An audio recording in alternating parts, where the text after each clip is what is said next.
Okay, welcome everyone. My name is Sabrina. I'm the program director at the Eating Disorder Foundation in Denver, Colorado. I'm here to introduce our speakers this evening and to provide any assistance and help in moderating if needed. As a reminder, we are recording today's session, so you'll notice your microphones were on mute when you came in and your cameras were off. If you can, please keep those settings. That'll help once our presenters share their screen and record the PowerPoint. And then we'll make sure everyone has a copy of that as well. All right, so tonight is the second workshop in our scaffolding support series this summer. This workshop is geared towards families and friends. The first one we provided was more towards individuals. And then we do have the next workshop is going to be in August, August 26th. And that one will be building a life worth living. So that all of this information is really helpful for individuals and for family and friend members, so that we can kind of understand all together, what is recovery all about, and why should we be working so hard for it. So these workshops are brought to you in collaboration by the Eating Disorder Foundation and Alsana. And a little bit about those two. So I'm with the Eating Disorder Foundation, and our mission is to be an effective resource in the prevention and elimination of eating disorders through support, advocacy, and education. EDF is not a treatment program.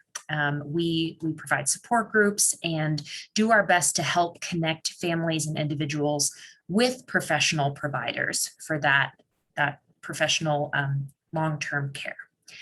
Alsana is a treatment program. Alsana has locations in Alabama, in Missouri, in California. They offer virtual programming, residential programming, and I'll put their link to their website in the chat after I'm finished introducing our speakers, so that you can explore what else that they have to offer. Alsana believes that treatment should meet each client where they are in recovery, and they do that through their adaptive care model, which focuses on relationships, therapy, nutrition, medical needs, and movement. We're going to kind of allow questioning throughout today's presentation. I'll let the speakers kind of invite you to do that more as they get started.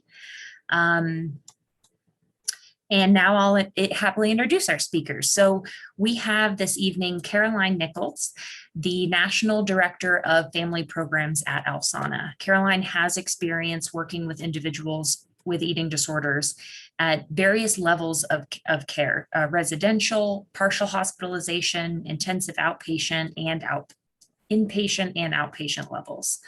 Caroline has experience also working with issues related to post-traumatic stress disorder, addiction, codependency, chronic pain management, self-harm, suicidal ideation, family dynamics, and personality disorders. Caroline specializes in various training as well. DBT, cognitive processing therapy, prolonged exposure therapy, emotion-focused family therapy, and is also a level 2 trained at EMDR, and emotion-focused family therapy certified caregiver workshop facilitator. Caroline is also the president-elect of the Alabama chapter of IADEP, which is the International Association of Eating Disorder Professionals. And Caroline has her master's in social work, concentrating in mental health from the University of Alabama. Caroline is a licensed individual clinical social worker and a certified eating disorder specialist. So lots of incredible experience. Caroline, thanks for being here with us. And presenting with Caroline, we have Allison Burnett. As Allison is the National Director of Alumni and Advocacy at Alsana, and she is committed to serving the alumni and their clients, in particular, those who are in marginalized populations. Allison is the leader of the Social Justice Task Force, that helps assess and implement the needs for the LGBTQ clients. They have a Partners in Pride committee, clients who are people of color with their anti-racism committee, and clients who are in larger bodies with the Body Liberation Committee. Allison is also a licensed independent clinical social worker and a certified eating disorder specialist. So thank you both for being here with us for the second workshop. I'm gonna pass along over to you so we can get started. Thank you so much, Sabrina. All right, I'm gonna share my screen. And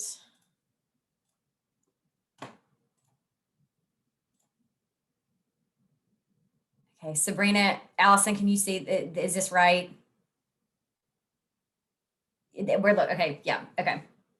All right, well, thank you guys so much for having us again. We really appreciate it and have been looking forward to being back with you guys, especially those of you who attended last month. So as Sabrina says, this presentation is really where last month we did sort of tips, tricks, and takeaways for anybody struggling with an eating disorder. This presentation is geared a little bit more towards family members, friends, and other people who are supporting a loved one in the recovery process. So Allison, I will turn it over to you. Sure thing. Thanks so much. I have to introduce the dog. Condi, Mocha might join us later. They hate when I'm on Zoom, and so it's just easier to have them in my lap because they just bark incessantly.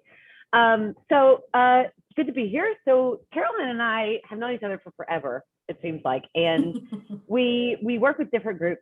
She works with family, friends, supportive, others. I work with alumni, former clients of Alfana, as bunch of other stuff I do. And so somehow we were talking and we're like, we should probably do presentations together because these kind of go hand in hand, you know? And with Alfana, your family, friends, supportive others have support and sessions while the client is a client, as well as they can continue in the outpatient world as an alum. And I interact with the alum in support groups and what have you. So we're like, these go hand in hand. This is great. And Carolina like each other. So it was easy to come up with some presentations. So we want to just sort of recap last time we were talking about why is support and involvement important, and what is support? What does validation mean? And then my soapbox, if you will, is getting to know blocks, and that'll come later. I'll explain that more as we go. And so will Caroline. Go for it. Okay, so first we want to know about you. So if you have a smartphone, and if you don't, I'm fascinated to know, like, what phone do you have? Because it's fun. So pull up your camera. You can also utilize the chat box if you're more comfortable. You could also do that, yeah. So pull up your camera on your phone and just hover over the QR code. And then if you're an iPhone, a little pop-up will come up that says openpadlet.com link. It'll open in your Safari. I have an iPhone, so that's the only language I know. So we would like to know who's the audience. This is all anonymous, so you don't have to put your name on it. Just say, oh, I'm a professional therapist, dietitian. I'm someone struggling with eating disorder. I'm a family member. I'm a friend, la, la, la. Whatever your role is. And then what do you hope to learn from today's presentation? And I'll put one in as an example. Hello, this is Allison. I'm going to post that. And we just want to know you and the makeup, completely anonymous. So if you want to, Allison, I wonder if while folks are doing that, to give folks a time to do that, we can go through sort of the recap from last week, and then we can come back and before we get into the new stuff. Sure thing. We have some coming up. Please feel free to scan it. We'll give you a couple more seconds, and then we'll just to get it scanned. Yeah, to get it scanned, and then we will go. I guess we can't put it in the chat box, can we? I wouldn't even know how to do that. I don't either. Never mind. Just scan it if you can, or you can put your answers in the chat box. Okay. We have professional. Looking for resources and helpful tips, supporting a client in need. Father of a daughter struggling with anorexia, would like to know how to support my wife and daughter in recovery, and to minimize recovery time. Professional person struggling with a COVID-related relapse, excellent topic. Supporting a sibling, well done. I love when siblings get involved. I think that, and Caroline has made a support group for siblings. I think siblings are the untapped resource and support group for our clients and those who are struggling with eating disorders. Clinical therapists, male juvenile offenders who have eating disorders and body image issues. Excellent. I'm just scanning. Mother of a daughter in residential care, family member and partner of someone struggling, mother of adult daughter. Love it. So when people respond, it just puts it randomly. And so I'm trying to like make sense of the order it's happening. Supporting my fiance with recovery, would love to find out how I could support her. Y'all are great. This is fantastic. So we have a variety looking to support 18-year-old daughter heading off to college in about a month and diagnosed with anorexia about a year ago. So thank you so much. Keep them coming, and I'll check in every now and then to see if we have any like key points that we want to go over, as well as you can put in the chat, hey, I'd like to learn about this. Hey, here's a question for me. If you have questions during the presentation, it'd be easier just to put in the chat just to make sure we can see it in real time. But I'm so excited that y'all are here, and we have professionals and family and friends, and those who are struggling. And so I'm just really, really grateful that y'all are here and willing to learn. All right, we go ahead. Yeah. So Allison's key to recovery, I always say this, is connection, and what that means is social support. And it's not just Allison's theory, it is, statistics and data and all these things. And so I'm not going to read this to you, but social support can mean so many different things. It can mean family, friends, spouse, partners, coworkers. It can mean sitting in silence and just watching a TV show together. It can mean saying, hey, what do you need from me in this moment? Maybe someone's struggling with eating disorders, like, hey, I don't want to eat snack. Support person, not a therapist or a dietitian. That is not your role. How can I help in this moment? Social support is just, it's a huge spectrum. And it, again, to me, connection and having your group of people is a key part of recovery. So you can, there was one thing on the other side, but you don't need to go back to the other side, but like something greater than ourselves as well, right? So that whether that be a friend group, a family, a community, a spiritual or religion group, what have you.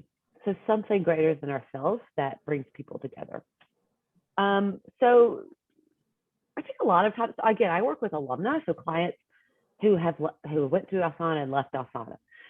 And I think a lot of it's like, I don't need people, I don't want to need people. Burden. I don't want to be a burden. I don't want what needs a weakness, all that stuff. Here's the thing. We are wired for connection. We are born to connect. Quote Brene Brown, if I could, I would do it right now, but I think she says, quote, we are wired for connection. And we can't survive with others. If you think of Psychology 101 from high school or college, Maslow's hierarchy of needs, connections with people's on there, right? Think about that for a minute. Yeah. And it's just it's fundamental. And so I think, it's like, oh, so you're struggling with eating disorder, you need your team, therapist, dietitian, medical physician, psychiatrist, if applicable, social support. Boom. That should be just your foundation level for recovery. Go for it. So someone brought up COVID in the QR code. So yes, you can read all of this. We saw, and a lot of my colleagues at other treatment centers and outpatient world saw a huge increase in admission, in inquiries, in resource gathering, in the NEDA, National Eating Disorder Association helpline, for people who are struggling with eating disorder, maybe relapse, maybe went down, maybe realize, oh, hey, this is what's going on because of COVID, because of isolation, because we were cut off from the outside world. I always think about like, basic, your go-to coping skills, reach out to people, get outside of your house, go to Starbucks, go to the dog park. And we couldn't do any of that. And so it was a huge increase. So you're not alone, and your family members are not alone. And that COVID was a huge trigger point, if you will, for increase in all sorts of mental health issues. The biggest thing maybe was isolation. Couldn't contact others, couldn't see people in person, that human interaction. I played games on Zoom with my friends, Zoom with family, but it's not the same, So huge thing. Okay, all right. Sorry, I'm just making sure I'm covering everything. Yeah, and so there's lots of research that says, hey, here are things that help with recovery. Here are things that help with sustained recovery. One of those, what we're talking about today, support, interaction, friendship, social network, something bigger than ourselves, and lots of other tangible things that we might think of: meal plan, medication, therapy. Yes, all of these things super important. Not saying don't do these things, but we also have to focus on this connection and this support and this your tribe, your people. Go for it.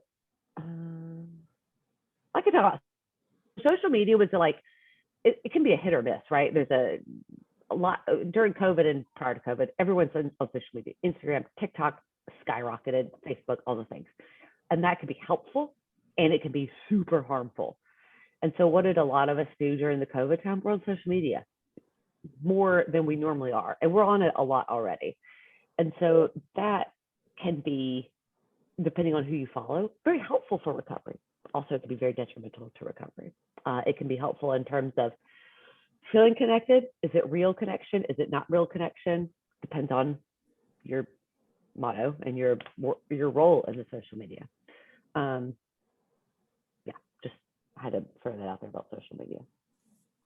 Yeah. Ready? Yeah. Are we ready? Okay. Okay. Yeah. All right. So I'm going to kind of pick up here with some of thank you, Allison, like a great recap of kind of what we talked about, because we just want to keep like hammering home this idea that social support really is critical to the recovery process. So we want to sort of transition into validation as a means of support. And this is something that is I'm really passionate about. Also something that I thought I did really well. As it turns out, I did not, because of a lot of social conditioning. And so when we talk about validation, I think there can be a lot of misunderstanding about what validation actually is. So in the context of what we're talking about as a means of support, validation is defined as the recognition and acceptance of another person's thoughts, feelings, sensations, and behaviors as understandable. I think the key to this particular definition is that nowhere in that definition does it say that we have to agree with someone to validate them. And validation, just really at its core, is that felt sense that we have when we are experiencing something that is hard, that is heavy, that hurts, that somebody else gets it, right? And so that sounds very easy on the surface, and yet we are really, really not conditioned as humans to validate each other's experiences in that particular way. So when we talk about validation, I think it's also really important to understand in the context of what we're talking about, we're not talking about cheerleading. We're also not talking about providing reassurance. We're not talking about problem solving or using logic to correct, although these are the ways that we have been conditioned to provide support to folks in our lives that are hurting. And I think it's really important that we understand and have some awareness of what our go-to is.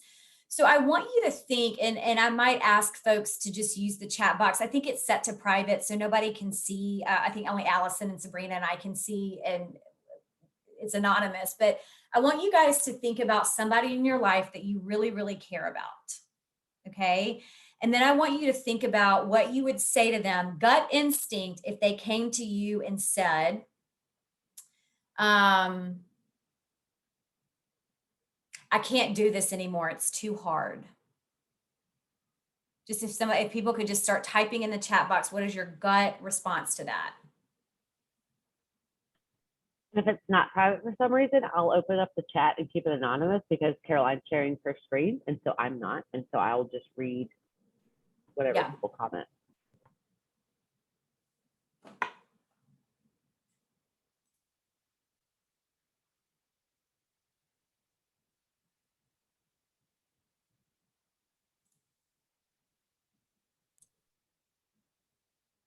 I'm also getting a few of them, so.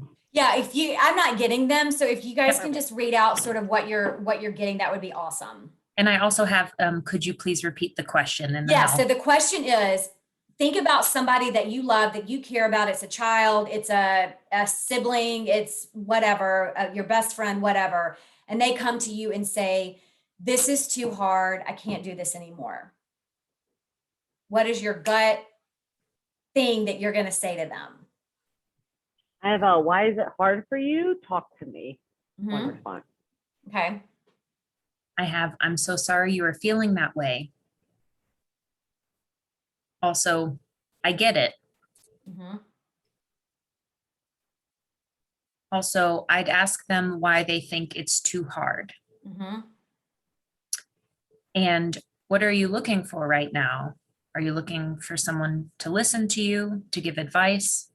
Are you looking for a solution? Are you needing to vent?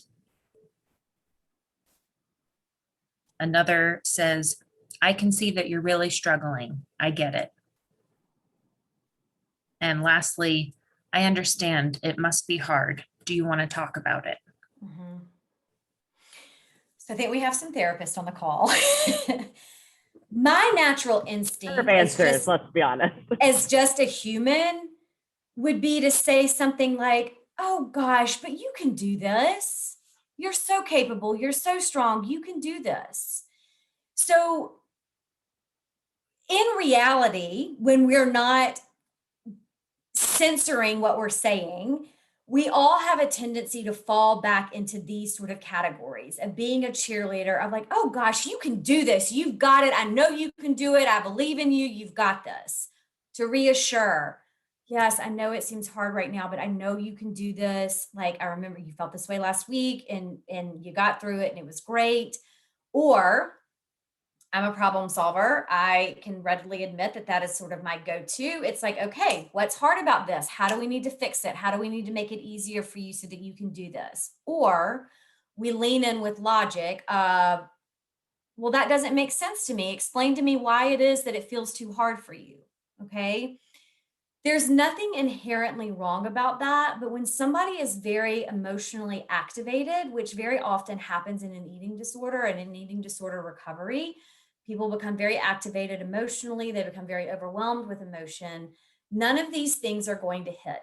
As a matter of fact, if you yourself can think about a time when you were really overwhelmed with emotion and somebody used one of these things on you, so to speak, it's not helpful. It actually doesn't really help us calm down or de-escalate. In many ways, it increases our anxiety, our frustration, all of those things. An example I always use about this is when, I remember going to study abroad when I was in college, and on my way back, I had flown, like met a friend somewhere, and then like in DC or something, and then we split paths. So I was flying alone at 18, 19 years old, way back in the day. And I remember I was exhausted, so I was very, very tired from the time change and the jet lag. I was stranded in an airport. I don't even remember where. It was late at night. I knew I wasn't going to be able to get home. Like, I'm still a kid. We all think we're so big and brave at that age, and we're not. I just wanted to be at home with my parents. And I can remember calling my mom from a payphone And I was really escalated because I was scared and I was anxious, and she would just die a thousand deaths if she knew I was saying this and it was being recorded for the world. But instead of what I really needed was for her, what I really needed and couldn't verbalize to her in that moment because I was so escalated, was her to just say, honey, you're going to be okay. I know you're scared. I hear you. I would be scared too. All of these lovely validating statements. She started lecturing me basically on like, this, that, and the other. And I can remember even 20 something years later, I went through the roof. And I remember I yelled at her. I was like, you are not helping me. I was so aggravated. She didn't do anything wrong, but in that moment, I was so escalated that none of these validation techniques served a purpose at that moment. And so I think that's really important for us to understand that when our loved ones are really escalated emotionally, there's brain chemistry that doesn't work. I mean, our limbic systems get really activated, fight, flight, and freeze comes in, and our frontal cortex, where we do all logic and reasoning, completely shuts down. And so we can't access new information. And a lot of times we have a hard time accessing the skills that we already have. And so validation can serve, validating the emotional experience can really serve as a means of calming the limbic system down, which is very often what your loved ones in eating disorder treatment or struggling with an eating disorder in those early stages of recovery will need from you. So we talk a little bit about why is validation so hard? The first thing is that the problem is rarely the problem. It's the emotion that is associated with the situation or the event that causes the most difficulty. My problem was not that I was stranded in an airport. My problem was that I felt anxious. I didn't know what to do. I felt unsure of myself. I felt scared because I'm this young, 19-year-old kid in an airport in a strange city and I don't know anybody. It wasn't that I was stranded. I think that's what my mom was trying to do. She was like, this happens to people all the time. Like, it's not a big deal. And that wasn't helpful. It's also true that we are drawn to validate only that which we feel is true. And so this can be incredibly difficult, especially obviously Allison mentioned this, I work with families. And so the eating disorder can be very, very manipulative and can create a lot of distortion in the person that is struggling. And so it is hard for family members to know, how do I validate my loved one when they say, I'm so ugly, or I'm so worthless, or I'm this, that, and the other, when they look at their loved one and think, this is my precious child who I love so much, and they are beautiful and perfect in all the ways. And so it is hard to validate the things that we don't believe. And there's a lot of that happens with the eating disorder. The other reason that validation is so hard is one I've already mentioned, and that is that we are socially and culturally conditioned to validate by offering support first. There's a little bit of a myth in North American culture that if we acknowledge somebody else's emotions, that it's going to make it worse. And if we ignore it, that it's going to go away. But we've sort of bought that hook, line, and sinker. And so we are conditioned to we come in with that support first. And I don't want anybody to feel bad after hearing this, because I think we all do it. And it can feel really, really invalidating to somebody who is really escalated and very, emotionally overwhelmed. So another socially conditioned impulse is when we go to validate somebody and we use our lovely statements of I can understand why you would feel really, I'll just use the example of me in the airport. Yes, Caroline, I can understand why you might feel really anxious right now. What is the 3-letter word that we are now tempted to say? Yeah, Allison, go ahead. I'm going to guess, but. Absolutely. Okay. All right. And I always tell, so for the therapist on the call, I always say that we get real fancy. We know we're not supposed to use but, so we use and. It's the same thing. It's just a fancy but. Okay. So the thing about but is that the intent is never to be invalidating in using this word. And the message that gets conveyed many, many times is when we use the word but, is that it is inconvenient for me, for you to be feeling the way that you do. And I have never worked with a family member or supportive other that would ever want that to be what was conveyed. And yet it can be such a strong word with such a invalidating message that is attached to it.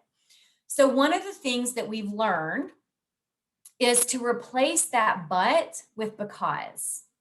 So instead of, I can understand why you feel anxious, but you're fine. This happens to people all the time. You need to calm down. Now I'm like having flashbacks and remembering all the things that my mother was saying. Gets transformed into, oh my gosh, yes, I can understand why you would feel so anxious right now because you're in a strange city and because this is so new to you and you don't know what to do and because you're feeling really scared. And I just want you to know that I'm here for you. And I see that you're struggling and we're going to get through this together. So when we change that but to because, we are more able to provide opportunities for that limbic system to calm down. And there's a lot of brain chemistry that goes into that we just don't have time to really talk about today. But there's oxytocin release and all of this kind of stuff. So the biggest skill is to replace that but with because. Yes, I get why you would be so upset right now because of this and because of this and because of this. So essentially we are making a very sincere, educated guess at the emotional experience that our loved one is having. Because when the external environment matches the internal experience, the alarm bells in the brain calm down and we get that calming effect. And then we are able to validate and use that support so we can help problem solve, we can reassure, we can be that cheerleader, okay? But when we're trying to do that to somebody or with somebody who's really, really activated, it just doesn't hit right, okay? Sorry, my dog. Interject? Yeah, absolutely. Well, I think the because is like I can understand because if I were in your shoes, like it put me on that same level. Like, of course you feel this way because if I were in this, I would feel the same way. Not to make it all about you, but it just is so different than like and but. Yeah, it keeps us connected. It keeps us connected to their experience. Yeah. Somebody had a question about like, even do we do this even when we know that what they're saying is not true? Yes, because we're not going to argue with somebody's emotional experience. So we have to make it make sense why somebody would say nobody likes me, right? And there's a lot of skill that goes into this. I mean, I do presentations on this particular type of a skill that is like several hours long. I mean, workshops on this. So I'm just giving you like a brief little nugget of all of this. And Allison, can you hear my dog barking? I'm sorry. I can't scream at her or I'll scream at y'all. So I'm sorry. Rosie, thank you. Okay. Sorry about that, guys. Real life here. So yes, this is the beautiful thing about this way of validating is that we're not validating necessarily what they're saying. We're validating the emotional experience. So even a loved one that says, I'm so fat, or does this look fat on me? Or does this look bad or whatever? Of course, we're never going to agree with somebody's distorted view of their body. We're never actually going to comment on somebody's body, but we can certainly validate, oh my gosh, I can imagine that you feel fat right now because, you haven't been able to engage in your eating disorder behaviors and because your clothes aren't fitting the way that you want them to fit and because it feels so physically uncomfortable to be in your body right now. So that is what we're validating. We're validating the emotional experience. So yes, even when we know, like, of course you're not, whatever. Of course, that's not a true thing. That's very distorted, whatever. We can still provide that emotional validation. And what that does is calm the brain down so that there's more room for cognitive flexibility, for problem solving, and for making recovery-oriented decisions. Any other questions on this? We can take questions at the end if we need to.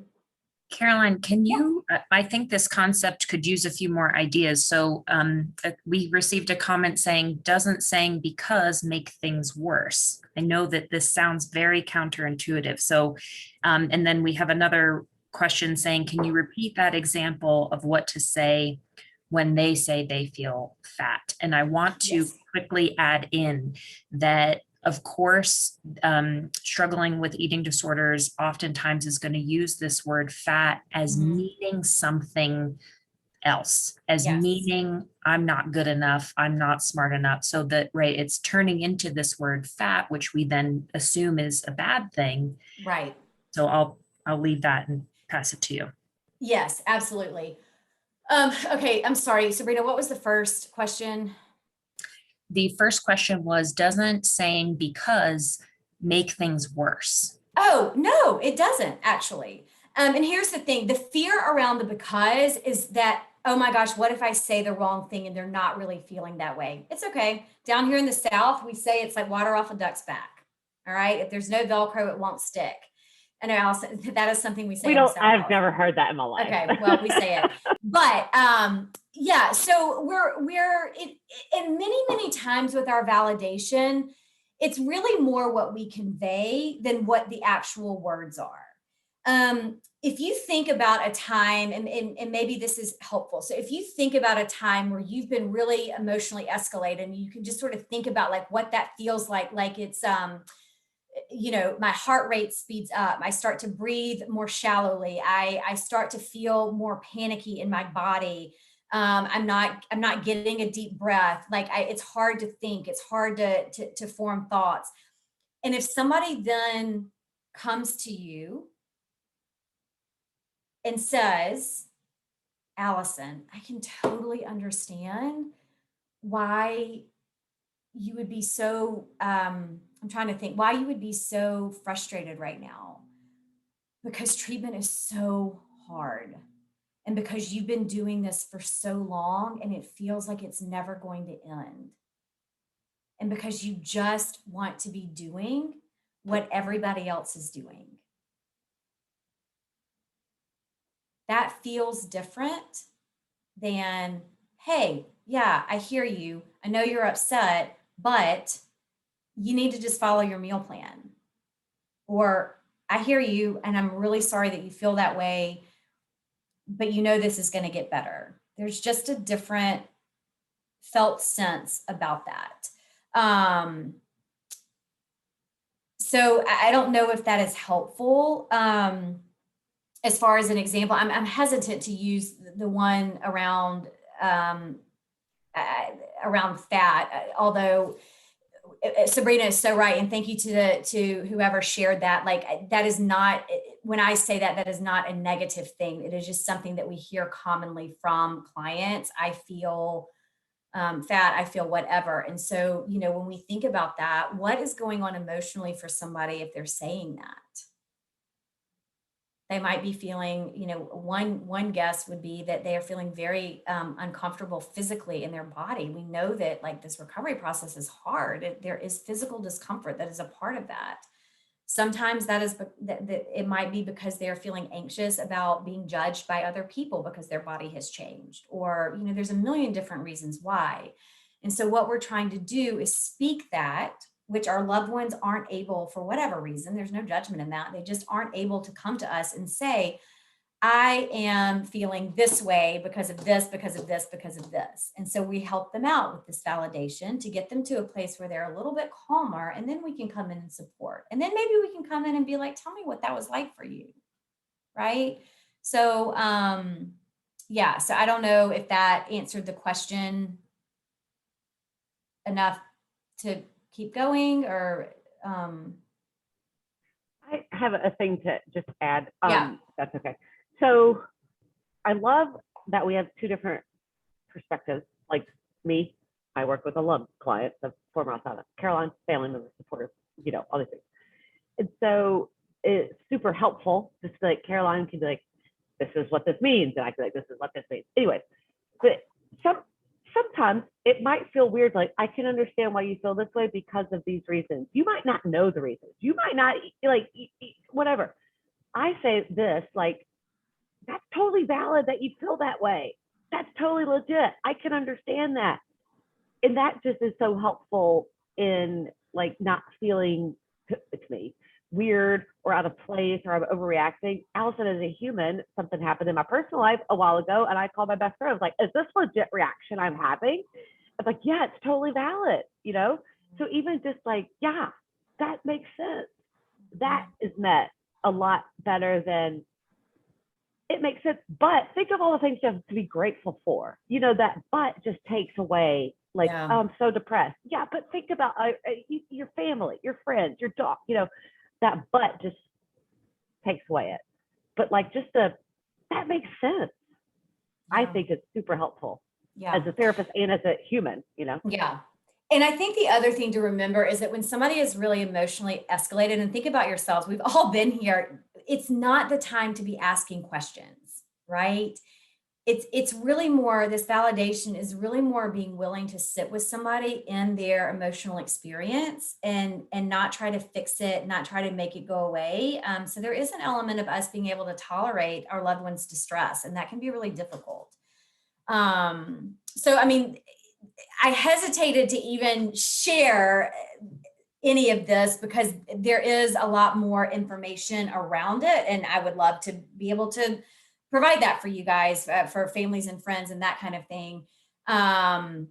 So, but I did want to just sort of get everybody to start thinking about validation just in a little bit of a different way, and think about how we're culturally conditioned to validate the people that we love, right? Yes. I'll say one more thing. So sorry. Uh-huh.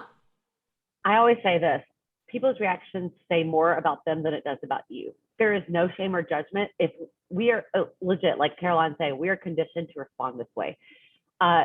American society, whatever, we can't tolerate emotions. We don't want to see it. It's maybe think about your family of origin and your culture and your society, whatever. It's like, oh gosh, someone's uncomfortable. Pat, pat, here's the tissue. I don't know what to do with you. So I'm going to try to help. I'm going to try to fix. There's no shame and judgment to help. We want to fix the problem. Yeah. And is that the best approach? Yeah. Whereas, so we're trying to go here. Let's just be here, you know? Yeah. There's a very loving function to to the way that we are conditioned to validate. It's just that it doesn't always hit the mark, and I always say we leave a lot on the table when we rush to validate in the ways that we know how to validate. So anyway, yes. Okay. So for the sake of time, I do want to keep going. So I think this is really important. And I'm kind of speaking specifically to the family members on the call right now. We are going to have blocks. Okay. We're human. Before you had children, before you had siblings, before you had, a spouse, all of these things, you're human. And so we are all going to experience barriers that are going to keep us from showing up to support our loved ones in the ways that we really want to show up. There's no shame in this. It does not say anything about the relationship. We don't assign meaning to the blocks, like, oh my gosh, if you have blocks, it means you don't love your kid. Or, oh my gosh, if you have blocks, you're ashamed. That is not what this is about. This is just about us and our humanness. So when we engage in the task of supporting our loved ones in treatment and recovery, we will, not just you will experience barriers or blocks that keep you from showing up in the ways that you really want to. So some of those common blocks might look like, I worry about being rejected by my loved one. I worry if I really step in to support my so-and-so, that's really going to put a strain on my marriage or my partnership. I don't want my loved one to be seen as abnormal or mentally ill. That's not what I wanted for them. Okay. So very loving, protective function behind that. I worry that my loved one's going to miss out on normal activities and special occasions. I'm hearing a lot of this right now as we venture into back to school time, right? Like, I don't want my kiddo not to be able to go back to college. Like, I don't want them to have to sit out another semester. Another block is I worry that I'm going to say or do something that I'm going to regret out of frustration or anger. I worry that I'm not going to be able to follow through with interventions. Like, I'm not going to have time to do this. It feels like it's too big. I worry about causing suffering to my loved ones and others. I worry about my other kids, right? I worry about breaking down or burning out. I don't think I can see this through. I worry about coddling my loved one and preventing them from becoming independent. I don't want them to be dependent, right? I want them to launch and be autonomous. I worry about having to face my own past along the way. This is a big one. I worry that my loved one's symptoms will shift. So, I mean, they're maybe engaging in self-harm right now, but if I'm terrified that that's going to turn into a suicide attempt. I worry about pushing my loved one too far.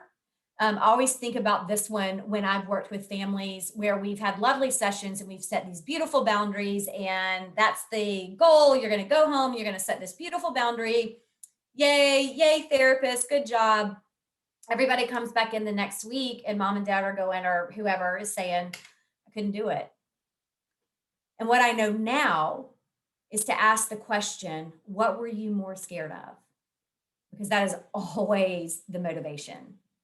I'm worried that if I set this boundary, my kid's going to purge. I'm worried if I set this boundary, they're going to march out of this house and never speak to me again. And that is a very, very, very strong motivator.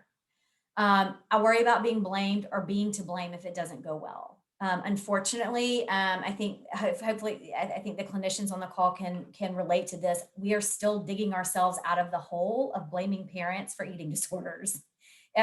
Families don't cause eating disorders. End of story. No way, no how. Like, it's just not a thing. And yet we spend a lot of years saying otherwise. And so there is still this undercurrent of, I'm scared you're going to blame me for my kiddo's eating disorder. So there's still some work to do from my perspective on that. I think it's also important that we are, I was doing a support group today, and we were talking about this whole idea of, like, as a family member or supportive person, it is so important for you to put your own oxygen mask on first. We use that example a lot. You have got to be your best self so that you can support your loved one in the way that you want to support them. And one of the ways that we do this is to be able to identify the behaviors that we find really triggering. Again, you're human. You might be really, really triggered by a loved one that gets really angry and has a really loud outburst, or starts swearing or cursing at you. Or you might be really triggered by lying or self-harm behaviors. You might be really, and this happens a lot, you might be really, really triggered when your loved one is refusing to eat. And it's like, oh my gosh, just eat, like that kind of thing. Obviously, we know that that's not very effective. But I think it's really important for us to understand our own triggers, or the things that we find most challenging, because we need to attend to our own emotions before we address that issue with our loved one. All right. And the thing that I always say about this is that escalated humans cannot de-escalate other escalated humans. I'm going to say that again.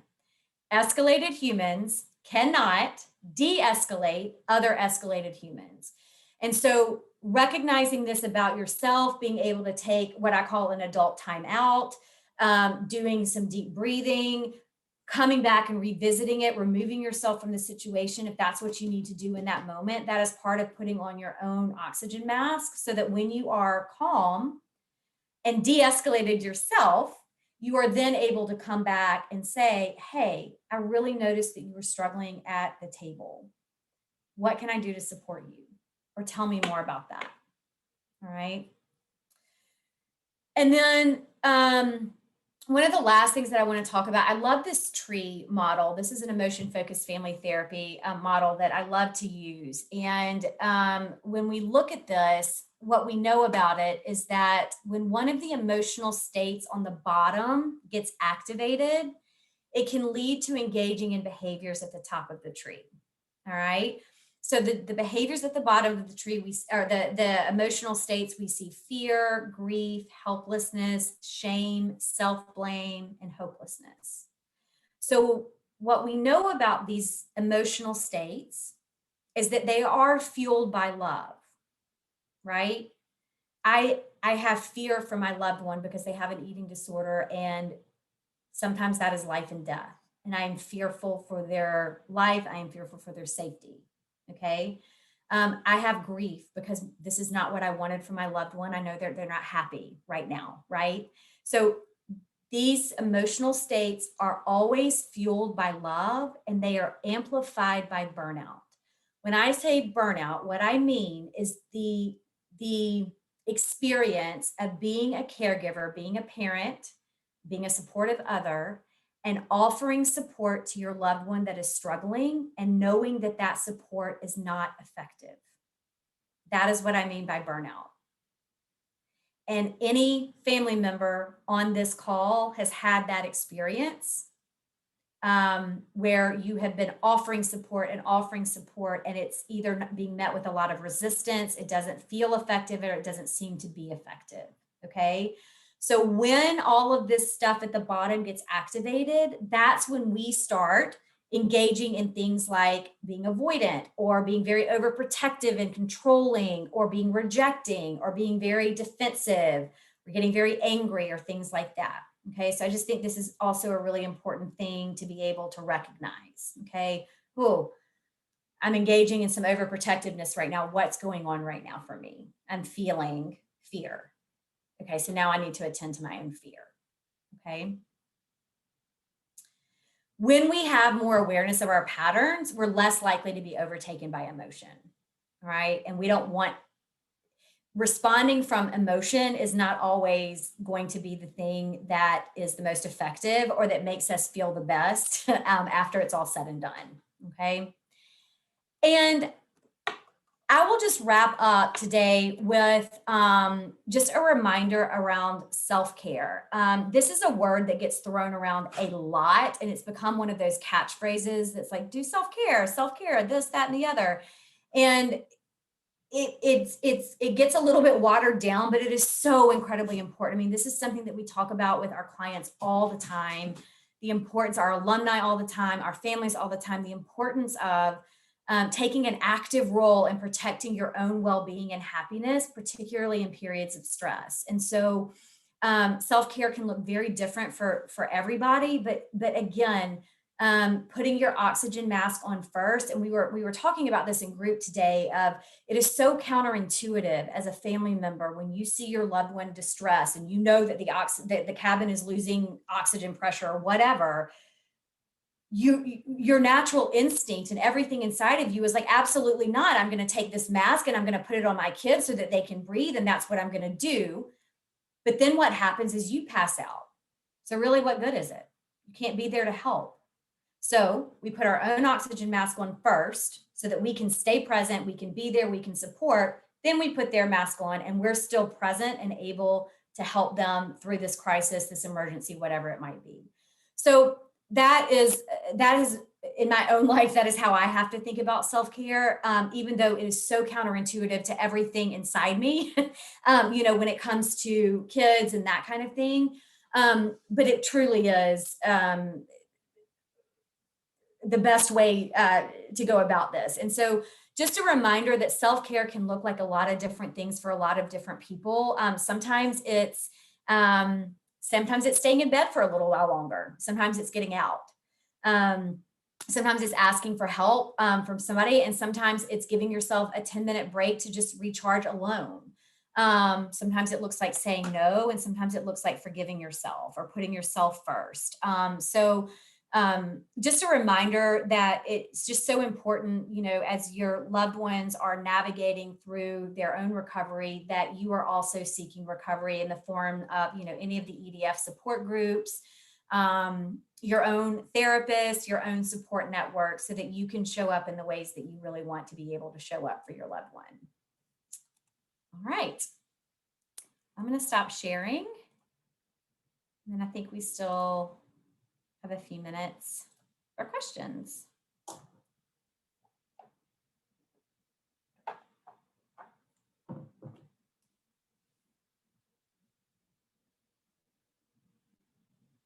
Thank you, Allison. Yes, you guys can email us too.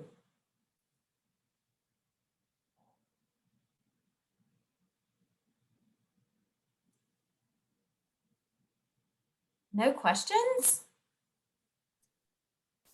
I think Clearly, everyone, Caroline, you just I- knocked it out of the park. Oh yeah, I don't ever think that is why people don't have questions. I'm actually always very concerned that people are like, I don't know what just happened, but I'm so confused. So if that's the case, please feel free to let us know or email us or, whatever, if that's the case. I think so. I'm getting a few messages, and I think everyone's just downloading all of that information, and I'm seeing some desire for just more examples, because it is very challenging to validate in the moment, which Yeah. I don't know if you all noticed in the chat, we mentioned practice and just really practicing this very strange technique. But here's the lovely thing about this. It's just as effective if it's not in the moment. So when we talk about being like escalated humans cannot de-escalate other escalated humans.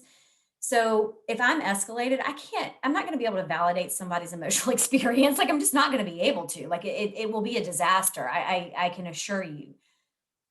But I can always go back.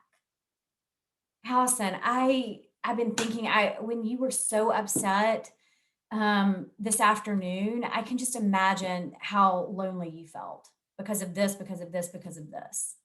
So I think sometimes people can take a breath around knowing that the validation doesn't have to happen in the moment, it doesn't have to happen face to face. You can do it via text message. You can do it. I don't know if people still send emails to family or if that's just a work thing now. I don't know. I don't know. Or, you can do it on a voicemail. I don't know if people still leave voicemails. Like, it doesn't have to be in the moment. It doesn't have to be face to face for it still to be very effective. Because remember, the majority of the time when we're using this validation technique, it's more about what we're conveying than what we're actually saying. I hear from family members all the time that they'll try this technique with their loved ones, and their loved ones might just say something like, "Thank you so much just for trying." Yeah. A couple more questions coming in. How do we balance being supportive versus trying to push recovery along? Well, I think this is just my gut response. So Allison, catch me on this. I think you're going to find that pushing recovery is not going to be very effective. I'm reminded of like an old AA saying that a man convinced against his will is of the same opinion still. And so I think that we can be supportive and encouraging of recovery, but actually pushing somebody or trying to hurry it along is very often not going to be very effective. Allison, you might have other thoughts. Well, Caroline, you have to show your dog because it sounds like a beast of an animal, and really, it's the cutest King Charles Spaniel. The bark that we're hearing is like just this wild. Look that's the noise that's coming from that dog. Everybody, I know it's significant. She's real cute. She's just real bad. I don't know what she's barking at. So a beast, an attack dog. Yeah, I think pushing recovery is a tricky, very tricky situation, which is probably going to back fail. All right, whatever. And because you want to encourage and you want to motivate, but ultimately people can take pushing and motivation as like, you're forcing this, it's not my choice. I want to rebel without a reason. Like, it's very, what I would recommend, and again, this is like a vague umbrella, answer, but please email us. We could chat, we could get Sabrina and Carol, is how can I help you, person with struggling with eating disorder? Because I want to encourage you. You can even be honest. I want to push recovery. I want to, but that's not going to be helpful. So what would be helpful in these moments, in this, whatever. And that's going to be an answer. And then that answer might change, So it is no easy task being a family or friend member, family or friend or support person, and all the respect and validation and kudos to you. And just, I think the default was like, how can I encourage recovery? How, without feeling like it's my agenda, pushing it on you. Because I think the other thing that comes to mind about that is, and I don't know how this is going to land with people, so I'm going to just go out on a limb here. there is nothing logical or reasonable about an eating disorder. That's not how an eating disorder functions. And yet the idea of pushing recovery, or like Allison said, like having that agenda of like, we've got to get you through this because we've got school or whatever, it won't line up, because you're meeting you're trying again to, it's sort of a mirror of the way we validate, right? The eating disorder is very much driven by a function that is not necessarily reasonable or logical. I mean, it feels that way to the person experiencing in that. So I do not want to invalidate that piece of it.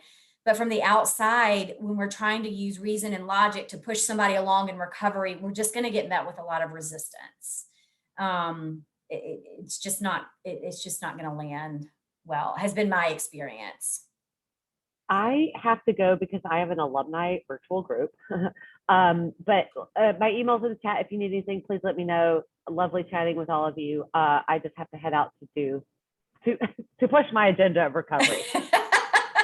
Good luck, Allison. Small joke. All right. Thank you so much. Bye. Thanks, Allison. Thank you, Allison. Yes, we are, our hour has come to its conclusion, and I did continue to get some incredible questions. So I think what I'm going to do is save those and send them to you, Caroline and Allison, so that they can get a response. And then when I've downloaded this recording, I'll make sure that all of you see those responses, so you can see some additional clarification, because this is a lot of information, and it's wonderful. Yes. But yeah, it takes time. We have to be really patient with this process. Yeah, absolutely. Yeah. Thank you so much, everyone, for attending. Just one quick reminder that the next workshop is going to be August 26th, Building a Life Worth Living. So if you would like to join us again, please do. Or if you have a loved one that you think would benefit from joining, you can send them an invitation to sign up. We look forward to seeing you next time. Thanks, Caroline. Thanks, Sabrina. Thanks, everyone. Bye.